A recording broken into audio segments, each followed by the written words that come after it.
Back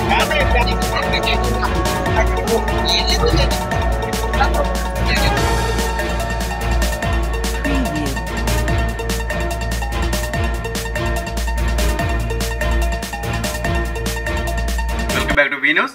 Narsipatnam 1వ ward 2వ ward Telugu Desam party incharge లాలా మురళీకృష్ణ ఆధ్వర్యంలో భోగి సంక్రాంతి కనుమ పండుగ సందర్భంగా ప్రతి ఇంటికి గుమ్మడికాయతో పాటు ఒక చెరుకును అందజేశారు. ఈ సందర్భంగా లాలా మురళీకృష్ణ మాట్లాడుతూ ప్రతి సంవత్సరం ఆనవాయితీగా వస్తున్న ఈ కార్యక్రమాన్ని ఈ సంవత్సరం కూడా ప్రతి ఇంటికి అందజేయడం జరిగిందని, ఈ మకర సంక్రాంతి రోజున ప్రతి ఒక్కరు కూడా ఆయుర ఆరోగ్యాలతో పాటు సుఖ సంతోషాలతో ఉండాలని ఆయన కోరారు. నమస్కారం అండి. ముందుగా అందరికీ భోగి సంక్రాంతి మరియు కనుమ శుభాకాంక్షలు. మరి ప్రతి సంవత్సరం కూడా 1 మరియు 2వ వార్డులో చెరుకు గడలు మరియు గుమ్మడికాయలు పంపిణీ కార్యక్రమం జరగబడుతుంది. అందులో భాగంగానే ఈ సంవత్సరం కూడా 1 మరియు 2వ వార్డులో గుమ్మడికాయలు మరియు చెరుకు గడలు ప్రతి ఇంటికి కూడా పంపిణీ కార్యక్రమం చేస్తున్నామండి.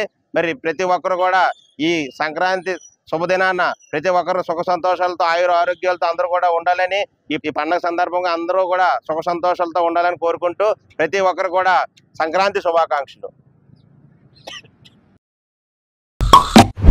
నిరంతర వార్తా సమాచారం కోసం మా వి న్యూస్ ఛానల్ సబ్స్క్రైబ్ చేయండి.